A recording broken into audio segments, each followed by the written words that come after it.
Oh, praise the Lord. Nimerudi tena katika hatua ya pili ya hatari 7 zinazoweza kupoteza ramani ya maisha ya mwanadamu. Kama nilivyosema awali ya kwamba unaweza kuishi katika dunia lakini umeshapoteza ramani ama umepotezewa ramani, na huwa nitarudia kuongea, ni bora mtu kufa kuliko kuishi katika dunia huku umeshapotea, kwa sababu utarisi upepo na utarisisha watoto wako upepo. Ni bora mimba iliyoharibika kuliko kuishi katika maisha haya huku hauna malengo ama kila unachopanga akifanikiwi. Nakuja kwenye hatua ya pili. Hatua ya pili nasema kuharibiwa katika ulimwengu wa roho kupitia ndoto. Kuharibiwa katika ulimwengu wa roho kupitia ndoto. Na tunaenda kusoma kitabu kile ni cha Yuda 1:8. Biblia inasema kadhalika na Hawa katika kuota kwao hutia mwili uchafu. Kadhalika na Hawa katika kuota kwao hutia mwili uchafu. Inamaanisha nini? Inamaanisha hatari hii ya pili tunakuja kuona kwamba katika ndoto, tunaongelea kuhusu habari ya ndoto. Kuna mahusiano makubwa sana kati ya mtu aliye katika ulimwengu wa damu na nyama na mtu aliye katika ndoto. Na ndio maana Yuda anasema kadhalika na Hawa katika kuota kwao hutia mwili uchafu. Unapoona mtu anaota katika namna nyingine, ama tafsiri yake ni kwamba yupo katika ulimwengu wa roho, lakini mwili upo katika ulimwengu wa mwili huu ambao wa damu na nyama, lakini roho imeharibiwa ama umekutana na jambo katika ulimwengu wa roho, lakini jambo hilo limekuja kuathiri moja kwa moja mwili wako. Nikisema mwili wako, namaanisha maisha yako ya damu na nyama ambayo mimi na wewe tunaishi sasa. Kwa hiyo mpendwa mtazamaji, uwe makini sana unapoota.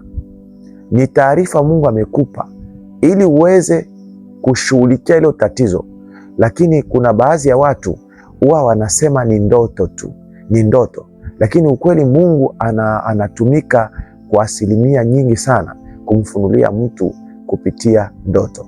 Lakini kuna aina ya ndoto ambazo ninaweza nikakutajia kwamba ni hatari sana, ninaweza nikazitaja, lakini pia nitatafsiri moja baada ya nyingine katika vipengele vinavyofuata. Usipange kukosa kipindi chetu cha 3, hatari 7 zinazopoteza ramani ya mwanadamu, na ikiwemo habari za ndoto. Angalia, inasema kuota unafanya mapenzi na mtu au vitu ama mnyama. Mpendwa mtazamaji, watu wengi wanachukua kawaida swala hili la kufanya mapenzi katika namna nyingine, spiritual husband. Kwa unakuja kuona mtu anafanya mapenzi katika ulimwengu wa roho. Unakuta unafanya mapenzi na mwanaume mwenzio, unakuta ni mwanaume mwenzio, ama unakuta ni mnyama anakupandia kwa juu, ama unakuta ni mtu usiyemjua, mtu asiyejulikana anakuja kufanya mapenzi na wewe. Usione kwamba ni jambo la kawaida. Katika namna nyingine, Biblia inasema hivi katika habari ya ndoa ya kwamba mke na mume wao watakapokutana watakuwa mtu mmoja, na zaidi ya yote Biblia inasema kuhusu habari kuhusu habari ya mapenzi ya kwamba mtu azinie na kahaba hana akili kabisa, hufanya jambo litakaloangamiza nafsi yake. Kwa hiyo tendo la ndoa hilo linaitwa agano. Unapoona kwamba unashiriki tendo la ndoa na mnyama, unashiriki tendo la ndoa na mtu usiyemjua, unakuta sura yake haionekani vizuri, unakuta kila unapolala hata mchana unakuta amekuvamia tu ghafla, jua kwamba hiyo ni roho ambayo wanataka wakuungamanishe. Yani unaposhiriki tendo la ndoa na huyo spiriti, na muda si mrefu nitawaonyesha baadhi ya video nikiwa nafungua watu waliopagawa na spiritual husband, yani waliopagawa na roho ya majini mahaba. Kwa hiyo ni taarifa mojawapo Mungu anakuonyesha kwamba kupitia hiyo hali ya kufanya mapenzi na watu wasiojulikana, munakuwa mwili mmoja, munakuwa spiriti moja, ama roho moja, nia moja na mawazo mamoja. Katika namna nyingine ni kwamba roho yako, mawazo yako, fikra zako zinafungwa kwa hicho kitu. Hauwezi ukaamua chochote katika maisha yako kikaenda, na ndio maana unakuta watu wengi wanapata shida ya kupata ndoa, shida ya kuishi katika ndoa, shida ya kuzaa. Unakuta kila unapobeba mimba, yani inaporomoka. Yani yamkini hapo ulipo umeshaporomosha mimba 2, mwingine mimba 1, mwingine mimba 5. Kwa hiyo mimba inapoporomoka ni kwamba huyo roho ambaye ni spiritual husband, kazi yake ni kutoa ile mimba, kwa sababu wewe umepangiwa kuzaa na hiyo roho, muwe mwili mmoja. Katika namna nyingine, maisha yako imekuwa chini ya mateka. Hakuna mtu atakayefanikiwa wakati ambapo unaishi na majini mahaba. Jini mahaba anaharibu sura ya mwanadamu. Unakuta unaanza kuzeeka kabla ya wakati wako. Jini mahaba anakufanya pesa zako zisikae, kwa sababu ukipata pesa inakuwa utakuwa na, katika namna nyingine jini mahaba hataki upate pesa. Wewe mwanamke anataka uwe katika hali fulani ya mahangaiko, uwe hali ya mahangaiko. Katika namna nyingine tena, jini mahaba huwa anafanya juu chini usipate mchumba, ama anakuwa anakuzuia usiingie kwenye mahusiano, na ukiingia kwenye mahusiano, either wewe unapata hasira kubwa sana, unaamua kumkataa mwanaume, ama mwanaume anaamua kukukataa bila sababu. Kwa hiyo hiyo ni madhara ya watu wengi katika ndoa. Lakini kwa mwanaume, jini mahaba ni hatari zaidi. Inahusika sana kwenye habari ya uchumi na nguvu za kiume. Kwa hiyo ikiwa umepagawa, unakuwa naota ndoto ya majini mahaba, jua ya kwamba mwanaume unanisikia, nguvu za kiume hautakuwa nazo, zitaisha, kwa sababu ile jini hatotaka ulale na mwanamke wa kawaida. Lakini pia inakufungia uchumi, kwa sababu mwanaume, nguvu ya mwanaume ni pesa. Kwa hiyo ukishakuwa huna pesa, hauwezi ukaoa.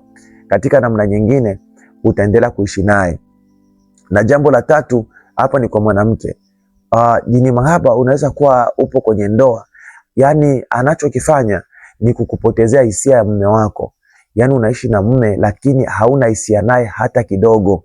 Yani hata akikugusa unaamua tu kwa sababu umeolewa, lakini ukweli unakuwa hauna hisia hata kidogo na mume wako. Unakuwa hauna upendo hata kidogo.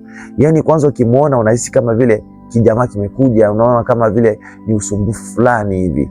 Unaona, hiyo ni roho ya jini mahaba. Amesababisha familia ya watu wengi wasiwe na amani. Ni hatari 7 zinazopoteza ramani ya maisha ya mwanadamu. Unaweza ukapoteza ramani ya ndoa kwa sababu ya spiritual husband. Unaweza kukaa miaka mpaka unafikisha miaka 40, 50 hauna ndoa. Unajiuliza where is the problem? Ni spiritual husband ndo amekuvamia, amekuoa, amefunga agano na wewe na kukuingiza kwenye maagano ya kishetani ambayo itakufanya maisha yako yote uwe mtumwa wa majini hao. Basi kuna njia ya kutoka. Njia pekee ya kutoka katika hizo roho sio tu maombi, hapana. Namba yangu iko hapo chini napita.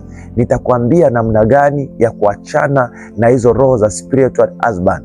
Unatakiwa kuandika barua ya talaka. Kwa sababu spiritual husband anatokana na nini? Mtu anaweza kukutupia huyo roho. Kwa mfano, mtu anatoka na mume wako, anataka mume wako akuchukie. Kwa hiyo anaenda ananunua hizo roho za majini mahaba, zinanunuliwa kwa waganga. Waganga wanauza hizo roho. Unataja tu jina la huyo mwanamke, kwa hiyo huyo mtu anatoa pesa kama vile amekuozesha, kwa huyo spirit. Kwa hiyo anatamka jina sasa, kuanzia leo nimetoa pesa hizi natoa pesa hizi, ninakukabidhi huyu mwanamke, kuanzia leo awe mke wako. Kuna baadhi ya mafuta na vitu wanatumia, kwa hiyo unakuta huyo jini anakufuata. Unaona kitu kama hicho? Mtu anaweza kakutupia jini mahaba. Mtu anaweza akikuchukia kwamba eti usiolewe, anakutupia jini mahaba. Na ndio maana wengi wanaitwa nuksi, huyu ana nuksi, haolewe. Hapana, umetupiwa jini mahaba. Kwa namna ya kutoka ni kuandika, unaandika barua. Unaandika barua ya nini? Unaandika barua ya talaka, kwamba kuanzia leo wewe fulani unayenijia sikutaki. Unaandika barua kali kama jinsi unavyotaka kumkataa mwanaume usiyemtaka. Baada ya kuandika hivyo, unachukua nini? Unachukua na sadaka yako, unaweka kwenye hiyo bahasha. Tafuta sadaka nzuri, weka kwenye hiyo bahasha. Na ukishaweka hiyo sadaka yako nzuri, kuna namna ambayo mimi nitaiombea. Nikishaiombea, hayo maandishi yako nitageuza katika ulimwengu wa roho. Yatageuka, yatakuwa kama mfuke kama huu unaoona hapa. Taigeuza. Nikishaigeuza, baadaye yale maneno yatakuwa kama ukuta, kama uzio bayana yako wewe na huyo jini, na hautawahi kumuona tena. Hautawahi kumuona tena. Biblia anasema kwenye kitabu kile cha Mambo ya Nyakati sura ya 20 mstari wa 20 ya kwamba mwaminini Mungu mpate kuthibitika, waaminini manabii wake mpate kufanikiwa. Kwa sisi manabii, Mungu ametupatia ufumbuzi wa kutatua matatizo ya watu ambao wamevamiwa na roho chafu, wamekamatwa, wamefungwa. Tumepewa ufumbuzi wa kuwasaidia watu namna gani watatoka kwenye hivyo vifungo vyao. Kwa hiyo namba yangu iko hapo chini. Ikiwa unasumbuliwa na jini maaba, jini maaba amekuvamia kwa muda mrefu, hebu namba iko pale, piga simu, andika talaka yako, andika talaka, ambatanisha na sadaka yako. Nitafanya maombi, hautaiona tena hiyo roho. Kama wanaume walikuwa wanakuacha bila sababu, hawatakuacha tena. Kama ulikuwa unapata hasira bila sababu, hizo hasira zitaondoka na utajikuta unakuwa huko huru. God bless you. Mungu akubariki. Ni wenu mtumishi wa Mungu Apostle Mikaeli Monga. Amen.